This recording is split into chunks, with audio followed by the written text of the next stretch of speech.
अच्छा जी।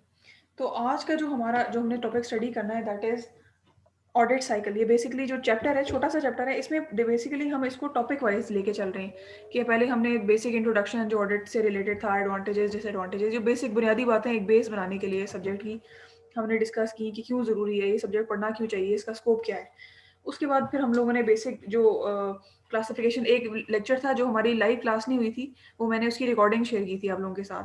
वो क्लासिफिकेशन पे बेस करा था कि डिफरेंट टाइप्स की क्लासिफिकेशंस होती हैं। अब जैसे आप लोगों ने इंटरनल ऑडिट में वो जो प्रेजेंटेशन भी उन साहब ने दी थी, तो उन्होंने ये बताया था गवर्नमेंट ऑडिट, स्टैट्यूटरी ऑडिट होता है, डिफरेंट किस अब जैसे सर्विस क्वालिटी ऑडिट का मैं प्लान कर रही हूँ वेबिनार अगर कराना, तो ये बेसिकली सर्विस क्वालिटी एक पर्टिकुलर टास्क है जिसका ऑडिट किया जाता है थ्रू आउट द ऑर्गेनाइजेशन, पूरी ऑर्गेनाइजेशन में। सिर्फ फोकस इसका सर्विस क्वालिटी होता है इस ऑडिट का पर्पस। फिर रिस्क के ऑडिट अलग होते हैं, रिस्क जो मतलब डिफरेंट डिपार्टमेंट्स में ऑडिट होता है और उसको फिर उसके साथ टैग कर दिया जाता है। यानी कि अगर एक ऑडिट का पर्पस सर्विस क्वालिटी को मॉनिटर करना है, उसके चेक एंड बैलेंस करना है, तो फिर वो सर्विस क्वालिटी ऑडिट कहलाएगा। तो ये क्लासिफिकेशन का एक दफ़ा आप लोग लेक्चर सुन लीजिएगा, ताकि आपको इस चीज़ की क्लैरिटी आ जाए। उसके बाद हमने जो चूँकि इंटरनल ऑडिट का वेबिनार होना था, तो फिर हमने इंटरनल ऑडिट की भी थोड़ी-सी डिस्कशन की थी, उस पे भी बात हुई थी। अब जो ये हम टॉपिक पढ़ेंगे ना, ऑडिट साइकिल, इसका सबसे पहले तो ये चीज़ अंडरस्टैंड कर लें कि ये with respect to external auditor है। यानी कि इसमें ये उसके पर्सपेक्टिव से लिखी जा रही है, एक्सटर्नल ऑडिटर के पर्सपेक्टिव से लिखी जा रही है। अब इसमें जो भी स्टेप्स हम ये जो 6-9 के करीब कुछ स्टेप्स हैं, बेसिक से स्टेप्स हैं, लेकिन इनमें जो भी चीज़ें डिस्कस होंगी, ये with respect to external auditor जो है वो होंगी। अच्छा, इसमें एक चीज़ ये है, 1 minute just a second. Ahmed Sharif कह रहे हैं कि मैं विलेज में हूँ और मुझे कनेक्शन प्रॉब्लम है और मैं हूँ अच्छा, तो कोई बात नहीं, ऐसा ऐसा जिसमें कोई इश्यू नहीं है। अगर आप नहीं अटेंड कर पा रहे या कोई भी प्रॉब्लम है, बेहतर है कि अटेंड कर लें ताकि हम डिस्कशन मोड में होते हैं। कोई भी कन्फ्यूजन या कोई चीज़ समझ में नहीं आती तो हम उस पे बात कर सकते हैं। लेकिन अगर इफ यू आर नॉट मतलब कोई सर्कमस्टांसेस ऐसे हैं कि नहीं पॉसिबल हो रहा, तो आप उसकी रिकॉर्डिंग सुन लीजिएगा क्योंकि फिर पेपर में आपको प्रॉब्लम नहीं होगी। तो ये बात है। तो बात मैं ये कह रही थी कि जो टॉपिक हम थ्रू आउट पढ़ेंगे इस लेक्चर में, ऑडिट साइकिल के चैप्टर में, तो ये पर्सपेक्टिव है एक्सटर्नल ऑडिटर का। तो सबसे पहले आगे बढ़ने से पहले हम ये देख लेते हैं कि एक्सटर्नल और इंटरनल ऑडिटर में फ़र्क क्या होता है। तो एक्सटर्नल ऑडिटर वो बंदा होता है जो ऑर्गेनाइज़ेशन का पार्ट नहीं होता। उसको ऑर्गेनाइज़ेशन हायर करती है, एक कोई ऑडिट फर्म होती है या फिर कोई कहते हैं कि जो एक चार्टर्ड अकाउंटेंसी की फर्म है, लेट्स सपोज़, उसे आप कंसल्टेंसी की सर्विसेज़ लेते हैं और आप उससे कहते हैं कि आएँ आप हमारी ऑर्गेनाइज़ेशन में और उसका ऑडिट कर दें। ठीक है? एक्सटर्नल ऑडिटर होता है वो। तो जो इंटरनल ऑडिटर होता है वो विद इन द ऑर्गेनाइजेशन का पार्ट होता है। वो एक इंडिविजुअल भी हो सकता है अगर ऑर्गेनाइजेशन छोटी है, और इंटरनल ऑडिट डिपार्टमेंट भी हो सकता है विद इन द ऑर्गेनाइजेशन अगर ऑर्गेनाइजेशन बड़ी है तो। फिर ऑडिट अगर डिपार्टमेंट लेवल पे है तो इसका मतलब है यकीनन उसमें कोई मैनेजर होगा, फिर सीनियर होगा, फिर ऑफिसर लेवल के लोग होंगे। ये इसका पर्पज़ ये होता है कि एक टीम की शक्ल में वो ऑर्गेनाइजेशन के मुख्तलिफ डिपार्टमेंट्स का वक़्तन-फ़वक़्तन ऑडिट करते रहते हैं। इससे ये होता है कि जो भी लूप होल्स होते हैं या जो भी कोई डिस्क्रिपेंसीज़ होती हैं, कोई भी जो ड्रॉबैक्स या कोई ऐसे एरर्स निकल रहे होते हैं, वो साथ-साथ ठीक होते जाते हैं। तो जब by the end of the year बाहर से कोई एक्सटर्नल ऑडिटर आता है, तो वो जब चेक करता है अकाउंट्स को, तो एक तो उसके लिए ये भी आसानी होती है कि आधा काम तो इंटरनल ऑडिटर्स ने किया होता है, उसका टाइम कम लगता है। और दूसरी चीज़ ये होती है कि इतनी कोई बड़ी ऐसी रेपुटेशनल लॉस नहीं होता क्योंकि कोई ऐसा फ्रॉड वो सामने नहीं आता, बिकॉज़ इंटरनल ऑडिटर ने ये काम पहले ही किया होता है। अगर कोई ऐसी चीज़ उन्हें आइडेंटिफ़ाई हो, तो वो पहले ही सीनियर मैनेजमेंट को हाइलाइट कर देते हैं और वो चीज़ rectify with in the organisation हो जाती है। तो इसलिए एक्सटर्नल ऑडिटर्स का आना, उनका एक लेटर दे देना कि ये कंपनी के जो अकाउंट्स हैं वो फेयर हैं और ट्रांसपेरेंट हैं, ये एक तरह से एक एंडोर्समेंट हो जाती है कि company is doing very well. ठीक है, कंपनी के अकाउंट्स में कोई दो नंबरी या कोई एरर या कोई इस तरह की चीज़ नहीं है। तो जो शेयर होल्डर्स होते हैं उनको एक गारंटी सी, एक एंडोर्समेंट मिल जाती है कि इस कंपनी में इन्वेस्ट करना ठीक है। तो कंपनी का जो बिज़नेस है वो ग्रो करता है। तो एक मतलब गारंटी सॉर्ट ऑफ चीज़ हो जाती है, एंडोर्समेंट मिल जाती है।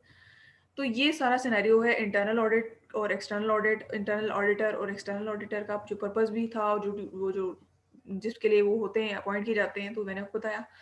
तो इंटरनल ऑडिटर की जो बात थी और इंटरनल ऑडिट की जो बात थी वो मैंने भी आपके साथ डिस्कस की हुई है एक लेक्चर में, उसकी शायद आपके पास रिकॉर्डिंग मौजूद हो। और इसके अलावा जो वेबिनार किया था उसमें भी जिन साहब को बुलाया था वो भी इंटरनल ऑडिटर ही थे।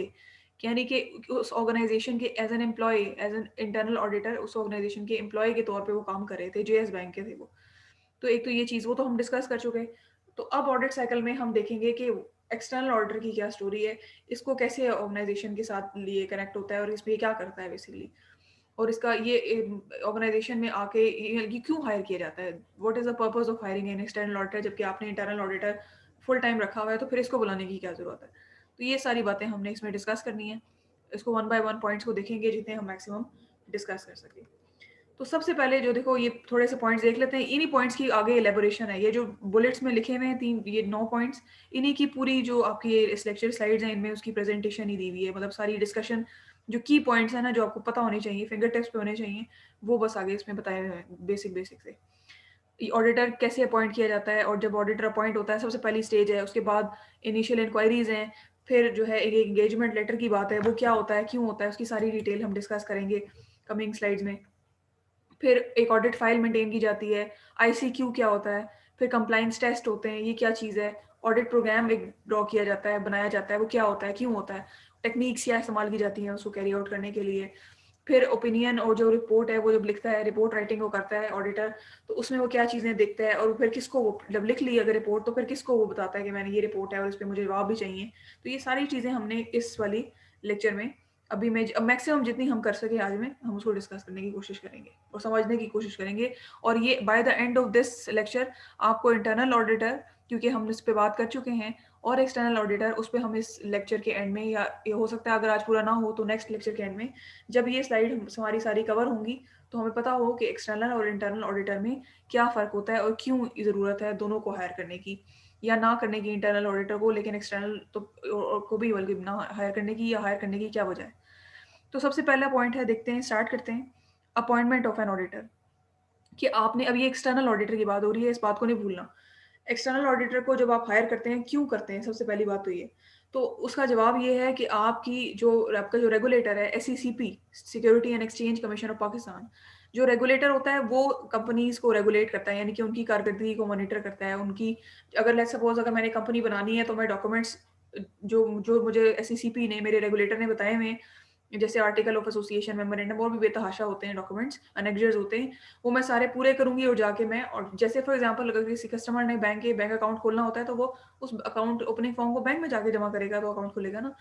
इसी तरह अगर मैंने कोई कंपनी खोलनी है तो मैंने सारी डॉक्यूमेंटेशन जो मुझे एसईसीपी ने बताई हुई है, वो जाके मैंने एसईसीपी में जमा करनी है और मेरी कंपनी एस्टेब्लिश हो जाएगी एज़ पर द एसईसीपी। और एसईसीपी जो है रेगुलेटर ना सिर्फ जो कंपनीज़ ऑर्डिनेंस 1984 को इम्प्लीमेंट करा रहा होता है, बल्कि मॉनिटर भी कर रहा होता है कि कोई कंपनी उसके जो क्राइटेरिया है उसे वायलेट ना करे, कोई वायलेशन ना हो, इस चीज़ को भी वो देख रहा होता है। तो सारी कहानी को सुनाने का मकसद ये है कि कंपनीज़ ऑर्डिनेंस 1984 में उसके सेक्शन 252 में ये लिखा हुआ है कि हर कंपनी को ज़रूरी तौर पे, लाज़मी तौर पे एक एक्सटर्नल ऑडिटर को हायर करना होता है। चूँकि ये मैंडेटरी है as per the companies ordinance 1984, जो कंपनीज़ को गवर्न करता है, कंपनीज़ अपना बिज़नेस रन करने के लिए जो बुकलेट है, ये जो स्टैट्यूट है, इसको फ़ॉलो करती है। कोई भी ऐसी काम नहीं करती जो कि इससे बाहर हो, और फिर इस चीज़ को मॉनिटर करना कि क्या कंपनीज़ ऑर्डिनेंस 1984 की जो सारी क्राइटेरियाज़ हैं, जो सारी बातें उसमें लिखी हुई हैं, उनको एडहेयर कर रही है, फ़ॉलो कर रही है, तो वो एसईसीपी का काम है, वो फिर एसईसीपी करता है। तो अगर कंपनी जो है नहीं रखेगी और एक्सटर्नल ऑडिटर, तो फिर एसईसीपी जो है उसको पेनलाइज़ करेगा, उस पे कोई ना कोई पेनल्टी चार्ज होगी, हो सकता है उसको कंपनी को सस्पेंड कर दिया जाए, डीलिस्ट कर दिया जाए। तो ये रिपरकशंस होते हैं अगर आप ये इंस्ट्रक्शंस को फॉलो नहीं करेंगे जो आपको एसईसीपी आपका रेगुलेटर कह रहा है। ठीक है?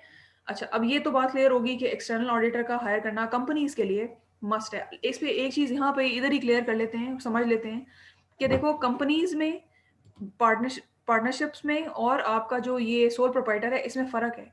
कर ये तीनों बिज़नेस रहे हैं, अपने-अपने लेवल पे, इंडिविजुअल लेवल पे सोल प्रोप्राइटर कर रहा है, पार्टनर हैं 2 या 2 से ज़्यादा तो पार्टनरशिप है, और अगर एक लिमिट जो क्राइटेरिया उन्होंने सेट किया हुआ है कंपनीज़ ऑर्डिनेंस में, मेरे ख्याल से 50 से अबव हैं, और शेयर होल्डर्स पब्लिक से आप पैसा इकट्ठा कर रहे हैं, तो आप शेयर लॉन्च करके, तो उसका मतलब है कि आप पब्लिक कंपनी लॉन्च करें, जॉइंट स्टॉक होल्डिंग है।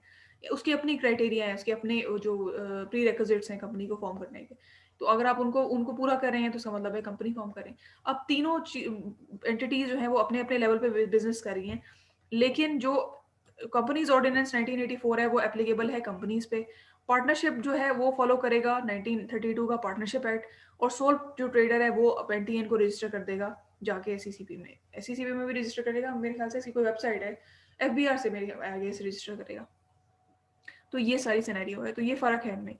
अच्छा, अब हमने सारी चीज़ों को फ़िल्टर आउट कर दिया, पार्टनरशिप को अभी हम डिस्कस नहीं कर रहे। हमारा जो कंसर्न है, फ़ोकस है ऑन द कंपनीज़ ऑर्डिनेंस, क्योंकि हम कंपनी की बात कर रहे हैं और कंपनी में हम ऑडिटर को बुला रहे हैं।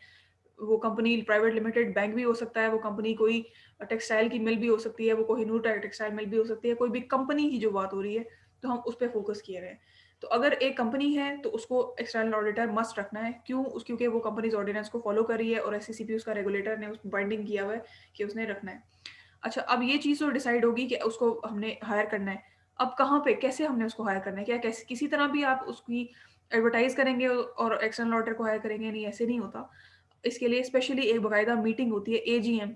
अगर आपने कॉर्पोरेट लॉ में बैंक वो कंपनीज़ एक्ट पढ़ा हो, कंपनीज़ एक्ट होता है, ये एक ऑर्डिनेंस 1984 अगर आपने पढ़ा हो, तो उसमें आपने शायद इस सवाल को देखा हो, आपकी नज़र से गुज़रा हो कि 3 तरह की मीटिंग्स होती हैं कंपनी में। स्टैट्यूटरी मीटिंग होती यस है। मैम, पढ़ा है। हाँ, स्टैट्यूटरी मीटिंग होती है, एनुअल जनरल मीटिंग होती है और इसके अलावा फिर एक और एक्स्ट्रा ऑर्डिनरी मीटिंग भी हो रही होती है। तो ये जो मीटिंग्स होती हैं, ये डिफरेंट पर्पस होते हैं इनके। तो हमारे यहाँ पे कंसर्न ये है कि इन 3 मीटिंग्स में से जो एनुअल जनरल मीटिंग होती है, जिसका पर्पस शेयर होल्डर की इन्फॉर्मेशन होता है, मतलब शेयर होल्डर देखो, अगर जेएस बैंक लेट्स सपोज़ उसके शेयर्स मैंने लिए हुए हैं और मैं उसका पार्ट, मतलब मुझे नहीं पता कि जेएस बैंक में क्या हो रहा है, किस तरह से वो ऑपरेट कर रहे हैं, क्या उनका तरीकाकार है। और मैंने बट शेयर्स लिए हुए, मैंने स्टॉक मार्केट से शेयर परचेज़ कर लिए। तो एनुअल जनरल मीटिंग इसलिए कंडक्ट की जाती है कि इसमें मेरे पास भी एक चांस है कि मैं जाऊँ और कंपनी में जाके बोर्ड ऑफ डायरेक्टर्स को सुनूँ और सारी वहाँ पे जो उनकी प्रोसीडिंग्स हैं, जो फ्यूचर की उनकी फोरकास्ट है, उसको मैं सुनूँ। वो चीज़ें अगर मेरा कोई क्वेश्चन है या मेरा कोई कंसर्न है, तो मैं वहाँ पे जाके उस प्लेटफ़ॉर्म पे रेज़ करूँ। तो ये ओपन होती है फॉर द शेयर होल्डर्स भी। तो ये इस मीटिंग में, एनुअल जनरल मीटिंग में, इसके अपने जो क्राइटेरियाज़ हैं और इसकी अपनी रिक्वायरमेंट्स हैं। इस एजीएम में जो शेयर होल्डर्स हैं वो उसको अपॉइंट करते हैं। अच्छा, अब शेयर होल्डर्स तो बेतहाशा हैं। तो अब इतने सारे शेयर होल्डर्स का कंसेंट कैसे हो? तो इसके लिए सबसे पहले क्या होता है कि जो डायरेक्टर्स होते हैं कंपनी के, वो पहले से ही इस चीज़ पे म्यूचुअल कंसेंसस में होते हैं कि हमने किस ऑडिटर को, किस फर्म को ये हमने हायर करना है अपनी कंपनी के ऑडिट, एक्सटर्नल ऑडिट पर्पज़ के लिए। ये रिक्वायरमेंट जो हमने पूरी करनी है, तो हमने किस ऑडिटर को हायर करना है, ताकि हमारी ये रिक्वायरमेंट पूरी हो जाए और हमारी कंपनी का ऑडिट भी हो जाए। तो वो पहले से ही इस चीज़ को डिसाइड करते हैं, उस पे कंसेंसस उनका पहले से होता है और वो चीज़ जो है वो एजेंडा ऑफ द मीटिंग जो उन्होंने डिसाइड किया होता है कि एनुअल जनरल मीटिंग में हम इन पॉइंट्स पे बात करेंगे, यानी कि डिफरेंट पॉइंट्स जो होते हैं जिन पे डिस्कशन करनी होती है, उसको एजेंडा बोलते हैं। उस पूरे एजेंडा में एक पॉइंट ये भी ऐड होता है। इसका पर्पस सिर्फ बेसिकली रिकमेंडेशन लेना होता है। डिसाइड वो पहले से कर चुके होते हैं। उनको उनकी इन्फॉर्म अगर किसी को ऑब्जेक्शन हो तो वो रेज़ कर लेता है। तो ये चीज़ होती है। इस तरह से वो आप एक्सटर्नल ऑडिटर को, इसकी मतलब बताने का मकसद ये है कि इसकी कोई रिक्रूटमेंट उस तरह से नहीं होती। इसको हायर करने का तरीका, इसको अपॉइंट करने का तरीका ये होता है कि एजीएम में इसको अपॉइंट किया जाता है। ठीक है? अच्छा, अब ये बात तो क्लियर हो गई कि क्यों ज़रूरी है और कैसे करते हैं इसको हायर। उसके बाद नेक्स्ट चीज़ देखें, retiring auditor can be reappointed. एक ऑडिटर जो है अगर ऑलरेडी था और उसकी उसकी रिटायरमेंट, मतलब देखो जो टेन्योर होता है एक एम्प्लॉयी का, किसी ऑर्गेनाइज़ेशन में काम करने का, और वो उसने उसको पूरा कर लिया है, उसके बाद वो फ्री है और वो रिटायर हो चुका है, तो उसको किया जा सकता है, रीअपॉइंट किया जा सकता है। उसकी मुलाज़मत की मुद्दत पूरी हो गई है, लेकिन उसके बावजूद उसे रीअपॉइंट किया जा सकता है, इसकी आपको इजाज़त लॉ देता है। उसके बाद the appointment is done in the form of resolution. Resolution क्या होती है? एक कोई करारदाद होती है। सब मिलके एक रिटन फॉर्म पे या रिटन एप्लीकेशन पे या रिटन जो उन्होंने डिक्लेरेशन दी होती है, उसपे सब साइन कर देते हैं। तो उसकी बेसिस पे भी हो जाती है। और at the general meeting of share holders, ठीक है? मतलब आपने पहले से अगर डायरेक्टर्स ने डिसाइड नहीं किया, तो वहाँ पे भी अगर कोई रेज़ोल्यूशन पास होती है, हो सकता है किसी को कोई ऑब्जेक्शन हो, और ऑब्जेक्शन अगर रेज़ हुआ है, तो उसके बाद उन्होंने डिस्कशन करके किसी और नेम को प्रपोज़ किया और उसमें सब एग्री हो गए, तो वो रेज़ोल्यूशन वहाँ पे डन हो जाती है, पास हो गई और उसको आपने अपॉइंट कर लिया। If the position become vacant during the year, हो सकता है ना कि कोई, अब जैसे लेट्स सपोज अगर किसी रिटायरिंग ऑडिटर को हायर कर लिया और उसको ड्यूरिंग द ईयर कोई एक्सीडेंट हो गया या कोई या डेथ हो गई या कोई भी और सिनेरियो, ऐसे अनफोर्सीन सर्कमस्टांसेस हो गए, तो फिर आप किसी और, आप अपना काम तो नहीं रोक सकते ना, तो फिर आप किसी और को for the time being hire कर लेते हैं, सर्विसेज उसकी लेते हैं, लेकिन उसकी रेटिफिकेशन, उसकी जो अप्रूवल है, मतलब आपने उसको रेटिफ़ाई कराना है कि ये जो हमने बंदा हायर किया है, इस पे किसी को एतराज़ तो नहीं। वो एजीएम में आपने ये एजेंडा पॉइंट उठाना होता है। उन सबको जो शेयर होल्डर्स हैं, उनको ये चीज़ बतानी होती है, ताकि अगर किसी को ऑब्जेक्शन हो, तो वो अपना कंसर्न बता सके। ठीक है? तो ये सारी बातें जो हमने डिस्कस की, की पॉइंट्स हैं ये, कि अपने ऑडिटर को कैसे अपॉइंट, एक्सटर्नल ऑडिटर को कंपनी जो है वो कैसे अपॉइंट करती है, उसकी उसमें क्या-क्या इंपॉर्टेंट की पॉइंट्स हैं जो आपको पता होने चाहिए। तो सबसे पहले वो सेक्शन पता होना चाहिए कि किस बेसिस पे आप क्यों एक एक्सटर्नल ऑडिटर की ज़रूरत है। दूसरी चीज़ आपको ये पता होनी चाहिए कि कैसे इसको अपॉइंट किया जाता है और फिर किस-किस तरह से मतलब आप इसको अपॉइंट कर सकते हैं। और लेट्स सपोज़ अगर कोई ऐसा सिचुएशन हो जाए जब ड्यूरिंग द ईयर कोई अनफोर्सीन सर्कमस्टेंसेस हो जाए तो क्या करना चाहिए? तो इसी किस्म के कॉन्सेप्चुअल क्वेश्चंस आप एक्सपेक्ट करें अपने एग्ज़ाम में भी। ठीक है? आगे चलें, अरूज आप इधर ही हैं? जी मैम, इधर ही हूँ। ठीक है। अच्छा, यहाँ तक कोई चीज़ जो स्लाइड में अपॉइंटमेंट ऑफ एन ऑडिटर समझ ना आई हो तो मुझे बताएँ। मैम आवाज़ नहीं आ रही आपकी। अब आ रही है? हेलो? मैम आ रही है आवाज़? अच्छा, कोई चीज़ अगर समझ नहीं आ रही हो तो मुझे बताइए इस अपॉइंटमेंट ऑफ एन ऑडिटर वाले पॉइंट में, ये जो स्लाइड है आपके सामने। ठीक है? Okay ma'am. आगे चलें? यस मैम, आगे चलें। चलिए नेक्स्ट जी देखते मैम। हैं। ओके। अच्छा देखिए, अब जो हमने ये चीज़ तो डिस्कस कर ली कि हमें ये इस बात पे क्लैरिटी होगी कि हाँ जी, ये तो एक्सटर्नल ऑडिटर को अपॉइंट करना is a must for a company. अच्छा, उसके बाद ये कि कैसे करना है, ये भी हमें पता चल गया। अब हमने देखना है कि कौन वो बंदा है, मतलब पहली बात तो ये कि कौन किसको आप अपॉइंट कर सकते हैं एज़ एन एक्सटर्नल ऑडिटर। आपने ये तो ना नेम तो प्रपोज़ हो गया, लेकिन उसमें क्या ऐसी चीज़ होती होती है जिसको देख के ये अपॉइंट किया जाता है। तो पहली चीज़ तो ये है कि उसकी क्वालिफ़िकेशन चार्टर्ड अकाउंटेंट होता है। एक्सटर्नल ऑडिटर के लिए chartered accountancy is a must.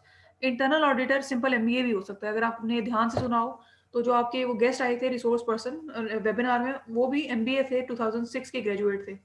तो इंटरनल ऑडिटर के लिए chartered accountancy is not a requirement, लेकिन एक्सटर्नल ऑडिटर के लिए ये ज़रूरी होता है, ठीक है? तो ये जो है वो उसकी एससीसीपी की रिक्वायरमेंट है। एससीसीपी के कोड ऑफ कॉर्पोरेट गवर्नेंस के मुताबिक एक क्वालिफाइड चार्टर्ड अकाउंटेंट जो है वो अपॉइंट किया जा सकता है as an external auditor of a company. फिर दूसरी चीज़ ये, अब देखो देखो अगर कोई चार्टर्ड अकाउंटेंट होगा तो उसकी अपनी ऑडिट अपनी फर्म होगी, अकाउंटेंसी फर्म होगी और ऑडिट भी कर सकते होंगे क्योंकि उनको उनको उसके बारे में नॉलेज है, उसकी एजुकेशन उसके अकॉर्डिंगली है। तो वो उस ऑडिट फर्म को, वो जो ऑडिट फर्म उसने बनाई हुई है चार्टर्ड अकाउंटेंट ने अपनी, उसको ये जो आईएफएसी के सारे गाइडलाइंस हैं उनका पता हो, वो उसको फॉलो करते हों, ठीक है? ये भी एक चीज़ ज़रूरी होती है। एक एक तो आप चार्टर्ड अकाउंटेंट हो और दूसरा जो आपने ऑडिट फर्म बनाई है वो उन सारे रूल्स को एडहेयर करती हो जो एक इंटरनेशनल फेडरेशन ऑफ अकाउंटेंट्स ने प्रपोज़ किए हुए हैं, जो इश्यू किए हुए हैं, ठीक है? तो ये 2 चीज़ें भी ध्यान में रखने वाली हैं। अब जो इस ये स्लाइड है इसमें हमने ये चीज़ डिस्कस करनी है कि आप किसको as an external auditor appoint नहीं कर सकते। कौन से ऐसे स्पेशल केसेस हैं जिनको आपने देखना है, ध्यान में रखना है कि ये और एक्सटर्नल ऑडिटर नहीं हो सकते। क्यों नहीं हो सकते? क्योंकि आपका जो कंपनीज़ लॉ है, जिसको एससीसीपी आपसे इम्प्लीमेंट करा रहा है, वो इस बात की इजाज़त नहीं देता। वो कौन लोग हैं? उनमें सबसे पहले देखो, प्रेज़ेंट और पास्ट डायरेक्टर, ऑफिसर और employee of the company during the past 3 years. उसकी वजह ये होती है कि जो एक बंदा करंटली काम कर रहा है, तो उसका तो कॉन्फ्लिक्ट ऑफ इंटरेस्ट आ जाता है। और दूसरी चीज़ ये होती है, अगर उसने विदिन 3 इयर्स छोड़ा हुआ है, तो उसको बहुत सारे मामलात जो उस वक़्त ऑर्गनाइज़ेशन में चल रहे होते हैं, उसकी नो-हाउ होती है और एक relationship sort of cheese develop होती है। तो मतलब इसमें चांसेस ऑफ फ्रॉड ज़्यादा हो सकते हैं। एक इन्फ्लुएंस होने के चांसेस, जैसे कहते हैं ना अंडर द टेबल, जो एक किसी दूसरे को फ़ेवर देना, इस तरह के चांसेस ज़्यादा हो सकते हैं। 3 साल का कम से कम क्राइटेरिया उन्होंने इसलिए लगाया है। अच्छा, उसके बाद देखो, अ पार्टनर और person in the employment of a director और एम्प्लॉयी ऑफ अ पर्सन। अब देखो, हमने डायरेक्टर को तो रोक दिया, लेकिन ऐसा ना हो कि डायरेक्टर खुद सामने फेस वैल्यू पे ना आए और पीछे उसके मतलब अब पपेट की तरह कोई और आगे सामने कोई और हो और पीछे से इंस्ट्रक्शंस डायरेक्टर की हो। तो इस चीज़ का भी ध्यान रखना होता है कि जो कोई भी पार्टनर और person in the employment of a director, यानी कि डायरेक्टर खुद तो नहीं आ रहा, लेकिन अपने ही किसी बंदे को उसने एक्सटर्नल ऑडिटर की वो जो है नॉमिनेट कर लिया है एक्सटर्नल ऑडिटर के लिए, उसको प्रपोज कर दिया उसका नाम एजीएम में। तो ऐसा भी नहीं हो सकता। ना ही spouse of a director of the company can become external auditor. बेशक उसने चार्टर्ड अकाउंटेंसी की हो, बेशक उसकी ऑडिट फर्म हो, लेकिन वो भी, उसको भी इस बात की इजाज़त नहीं है। फिर a person who owes money to the company. अब वो अमाउंट उन्होंने बता दी कि 5 लाख से ज़्यादा जो है, अगर कोई अमाउंट अमाउंट जो है कि कोई ओ करता है कंपनी को, कंपनी से उसने डेट लिया हुआ है, लोन लिया हुआ है, तो वो भी उसको एक्सटर्नल ऑडिटर के तौर पे काम नहीं कर सकता। उसकी वजह ये होती है कि इन कॉन्फ्लिक्ट ऑफ इंटरेस्ट आ जाता है ना, इन्फ्लुएंस होने के चांसेस। इंडिपेंडेंट रखने के लिए एक्सटर्नल एक्सटर्नल ऑडिटर को आप जो है वो इन चीज़ों को अवॉइड करते हैं। ये इस इन चारों कामों में से कोई काम नहीं करना चाहिए, इसकी इजाज़त नहीं देता एससीसीपी आपको, ठीक है? इसमें कोई प्रॉब्लम तो बताएँ? अरूज इधर ही हैं नो आप? मैम। ठीक है। अच्छा ये जी देखो मैम इधर ही लास्ट हूँ। 2 पॉइंट्स इसके देखते हैं। A body corporate this means practising auditors cannot organise. अब देखो एक बंदा अगर एज़ एन ऑडिटर अपनी जॉब ऑलरेडी कंपनी में परफ़ॉर्म कर रहा है, मतलब मैं एक एक्सटर्नल ऑडिटर हूँ और मैं एबीसी कंपनी में जाके पहले ही अपनी सर्विसेज़ दे रही हूँ, तो फिर मैं एक वक़्त में एक जॉब करूँगी। मैं ये नहीं हो सकता कि एक दफ़ा एक जगह मैं ऑडिटर हूँ और एक जगह मैंने अपनी कंपनी खोल ली है, ऐसा नहीं हो सकता। ड्यूल रोल नहीं फिर आप करेंगे और ऑडिट फ़र्म जो हैं वो अगर मैं ऑडिटर एज़ एन ऑडिटर काम कर रही हूँ, तो मैं सिर्फ़ वही काम करूँगी फिर। फिर एक चीज़ ये है कि जो पार्टनरशिप्स होती हैं, चूँकि वो partnership is not governed by the companies ordinance 1984 तो उनके लिए ज़रूरी नहीं है, ना ही सोल प्रोप्राइटरशिप के लिए ये ज़रूरी है कि वो एक्सटर्नल ऑडिटर को हायर करें।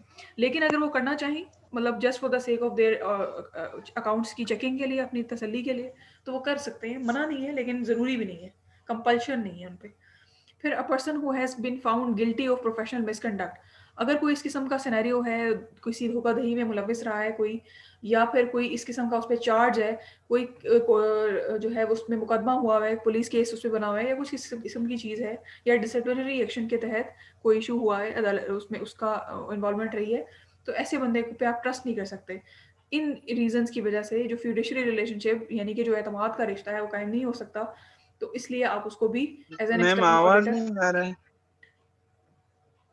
अच्छा, 1 मिनट ठहरें। यहाँ पे सिग्नल्स का तो इश्यू नहीं लग रहा है। अब देखो अब ठीक है? अब आ रही है? हेलो? मैम जी जी। आवाज तो आ रही है सही।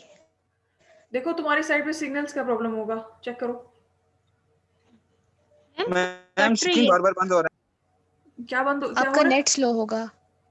हाँ, ये हो है। मैम सकता है। आपकी मैम ये आवाज। बीच में कट जाती है आवाज, थोड़ी देर बाद फिर आना शुरू होती है, मिस हो जाता है।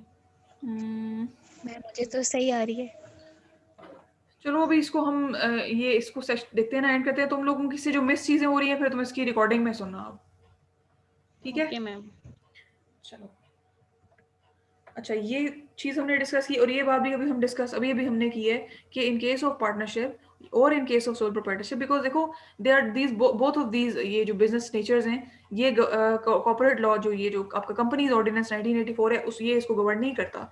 पार्टनरशिप एक्ट फॉलो होती है उसको गवर्न करता है पार्टनरशिप एक्ट 1932 और सोल प्रोप्राइटरशिप तो इंडिविजुअल लेवल बिज़नेस है उसमें सिर्फ़ आपको एनटीएन बनाना होता है। तो ये चीज़ है एसएमईज़ देखते हैं इसको। तो ये इसमें आपको कंपल्शन नहीं है कि आप एक्सटर्नल ऑडिटर को हायर करें, लेकिन अगर आप चाहें करना तो कर सकते हैं, पार्टनर्स का कंसेंसस लेके या अगर कंसेंसस नहीं होता तो मतलब अगर 4 पार्टनर्स हैं तो उनमें से 3 कह देते हैं ऑडिट कराना है तो आप करा सकते हैं। मेजॉरिटी ये कहते हैं, इसका मतलब ये होता है सिंपल मेजॉरिटी का ये मतलब होता है। फिर appointment letter would be signed by him क्योंकि सोल प्रोप्राइटरशिप में तो है ही एक बंदा, तो अगर उसने कराना है ऑडिटर तो वो उसको जो है वो appointment letter they they simple. तो ये इस स्लाइड में इस चीज़ को डिस्कस किया गया है। फिर अगर लेट्स सपोज़ अगर एक्सटर्नल ऑडिटर आपने हायर कर लिया, तो उसके क्या राइट्स हैं, वो भी हम ब्रीफली देख लेते हैं। सबसे पहली चीज़ तो ये है कि बुक्स ऑफ अकाउंट्स आपकी जितनी भी हैं, जो भी आपके अकाउंट से रिलेटेड मामलात हैं, उन उन तक उसको एक्सेसिबिलिटी दी जाए, ताकि उसको जो चीज़ चाहिए हो, जो एक्सप्लेनेशन चाहिए हो अपना काम करने के लिए, उसको वो अवेलेबल हो। और इसके अलावा कोई भी जो एनुअल जनरल मीटिंग जो आप शेयर होल्डर्स के लिए कर रहे हैं, उसका वो भी करने की उसको इजाज़त होती है। लेकिन डिपेंड इसलिए इसलिए कहा जाता है क्योंकि देखो उसने जब ओपिनियन अपना फ़ॉर्म करना है, जब वो सारी चीज़ों को चेक करेगा, उसकी एक्सेसिबिलिटी होगी, तभी वो चेक करेगा ना और चेक करेगा तो ओपिनियन फ़ॉर्म करेगा। तो कॉर्पोरेशन जो है वो उसका राइट है कि ऑर्गनाइज़ेशन उसके साथ कॉर्पोरेशन करे और उसको जो-जो चीज़ें रिक्वायर्ड हैं, वो प्रोवाइड की जाएँ ताकि वो अपना काम सही से इन परफ़ॉर्म कर सके। लेट्स सपोज़ अगर उसको एक्सेसिबिलिटी नहीं मिलती तो उससे क्या होगा? ओपिनियन तो वो फ़ॉर्म कर लेगा, लेकिन हो सकता है कि उससे कोई इम्पोर्टेंट चीज़ ओवरलुक हो जाए, जिसके नतीजे में क्या होगा कि जो आपके उसकी ओपिनियन की बेसिस पे जो शेयर होल्डर्स उस कंपनी में इन्वेस्ट करेंगे, फ्यूचर में उनके साथ ज़्यादती हो सकती है ना कि उनका लॉस हो सकता है। एक मिसकैलकुलेशन वाली सिचुएशन हो जाती है। तो ये चीज़ें हैं, तो फिर रिस्पॉन्सिबिलिटी फिर एक्सटर्नल ऑडिटर पे आती है कि हमने तो क्योंकि ये ऑडिटेड अकाउंट्स थे देखो, किसी भी फाइनेंशियल स्टेटमेंट में जो ऑडिटेड फाइनेंशियल स्टेटमेंट होती है और अनऑडिटेड फाइनेंशियल स्टेटमेंट्स होती हैं, तो आप ट्रस्ट किस पे करते हैं? ऑडिटेड पे करते हैं ना। तो अगर ऑडिटेड में भी प्रॉब्लम है, तो फिर तो ऑडिटर्स पे सवाल है ना कि उन्होंने अपना काम ठीक से परफॉर्म नहीं किया। तो अब कंपनी जो एक्सटर्नल ऑडिट कराती है, उसकी उसको ये उसकी रिस्पॉन्सिबिलिटी होती है कि वो सारी की सारी जो इन्फॉर्मेशन का एक्सेस है, जो उनको रिक्वायर्ड है, वो प्रोवाइड करे। फिर उसके बाद अगर लेट्स सपोज़ आपने उसको रिमूव करना है उसकी पोज़ीशन से किसी एक्सटर्नल ऑडिटर को, तो आप क्या करेंगे? पहली चीज़ तो ये होती है, राइट तो होता है कंपनी के पास उसको रिमूव करने का, लेकिन एक चीज़ ये देखने वाली होती है कि जिस तरह से आपने उसको हायर किया है, पहली चीज़ तो ये है कि आप उसे रिमूव भी वैसे ही करते हैं। जैसे एजीएम में उसकी अपॉइंटमेंट आपने प्रपोज़ की, उसी तरह आप उसको कंसेंसस के साथ एनुअल जनरल मीटिंग में उसको रिकमेंड करते हैं कि इसको रिमूव किया जाए। अच्छा, उसमें एक चीज़ ये भी होती है कि आपको एससीसीपी को भी इन्फॉर्म करना होता है कि हम मतलब एजीएम में एनुअल जनरल मीटिंग में ये इश्यू एस्केलेट करने से पहले you have to inform SECP, उसकी परमिशन लेनी होती है कि हम इस ऑडिटर को अब जो है वो रिमूव करना चाह रहे हैं, इसकी जगह कोई नया हम हायर करना चाह रहे हैं। अच्छा, अब ये बातें तो आपने टेक्निकली लेवल पे इसको सॉर्ट आउट कर लिया कि आपने एससीसीबी को भी बता दिया, आपने आपस में भी कंसेंसस से एक रेज़ोल्यूशन पास कर ली। एजीएम में जो एजेंडा था उसमें भी ये पॉइंट डिस्कस हो गया, शेयर होल्डर्स का कंसेंट भी आपको मिल गया।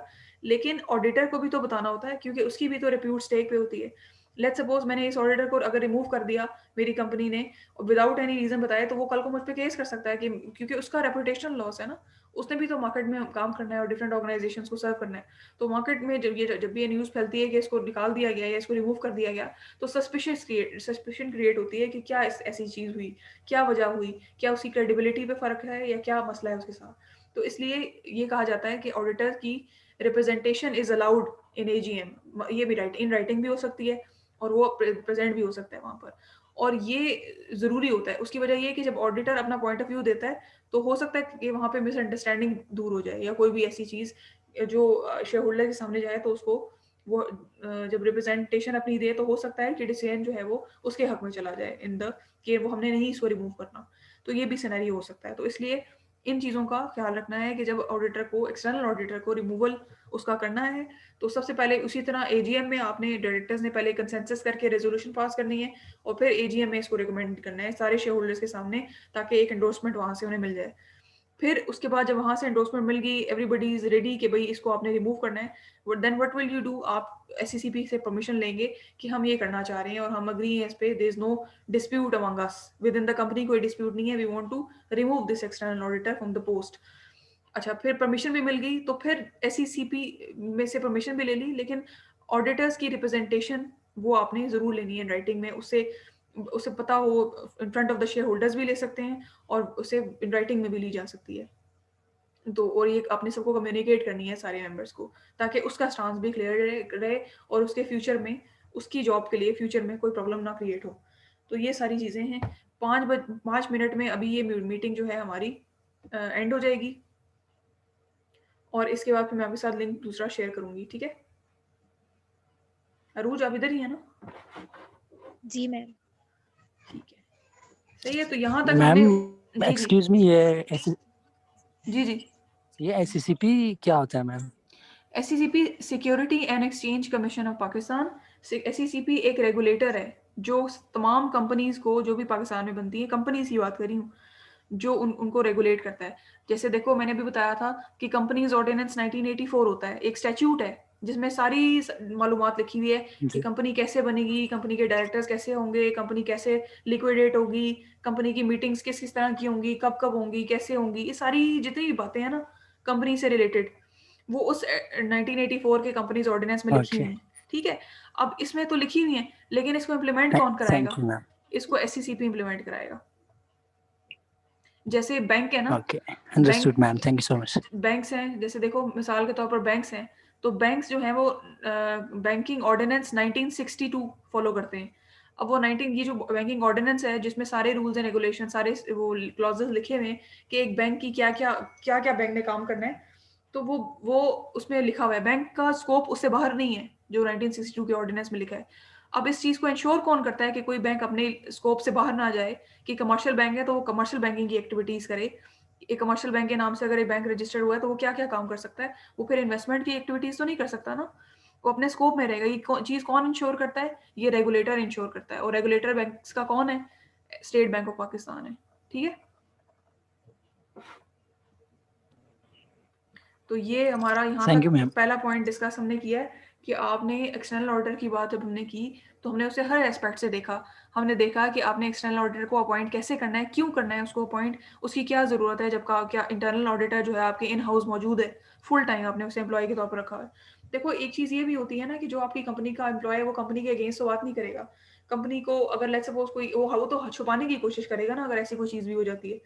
तो इसलिए ये डाउट होता है कि जो इंटरनल ऑडिटर है वो इन्फ्लुएंस्ड हो सकता है, वो बायस हो सकता है अपनी ऑर्गेनाइजेशन के लिए कि हमारी मेरी ऑर्गेनाइजेशन का कोई ऐसा रेपुटेशनल लॉस ना हो। तो इस वजह से जो एक्सटर्नल ऑडिटर होता है वो इंडिपेंडेंट होता है। इसलिए ये कंपल्शन होती है कि कंपनीज ने उसको हायर करना होता है ताकि वो एक इंडिपेंडेंट ओपिनियन आए एक। ठीक है, तो अभी मैं मैम ये वरिस पूछे या वरिस एजीएम मैम या एजीएम कहते हैं annual general meeting. Annual general meeting जो होती है ना, जैसे अगर आपने कॉर्पोरेट लॉ में मैंने पहले भी बताया कि कंपनीज एक्ट आपने पढ़ा हो अगर, तो कंपनी जो है एक्ट में बताते हैं कि कंपनी की 3 तरह की मीटिंग्स होती हैं। कंपनी में 3 तरह की मीटिंग्स हो सकती हैं। पहली एक होती है आपकी एजीएम, एनुअल जनरल मीटिंग बोलते हैं उसको। इसमें शेयर होल्डर्स को भी इनवाइट किया जाता है, साल में 1 दफ़ा होती है।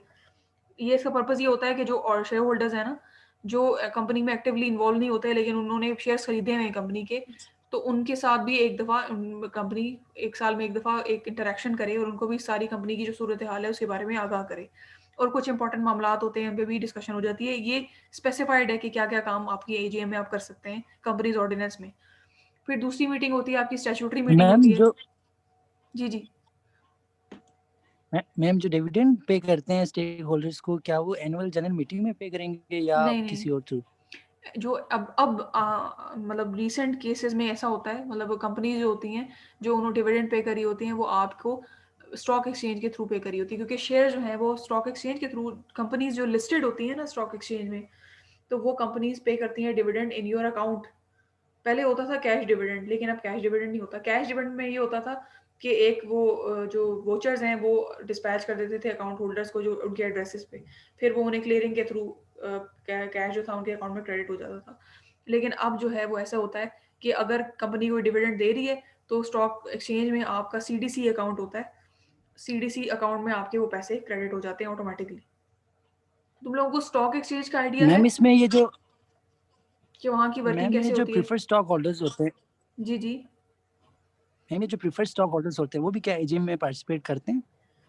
प्रेफर्ड क्यों नहीं करते? इफ दे वांट टू, देखो किसी अच्छा, पे कंपल्शन नहीं होती, लेकिन अगर कोई करना चाहे तो कर सकता है। ओके। ये एक मौका होता है। अब अगर आप जाना चाहें तो आप जा सकते हैं, अगर आप नहीं जाना चाहें तो आपकी मर्ज़ी, आपको कोई ज़बरदस्ती तो नहीं बुलाएगा ना।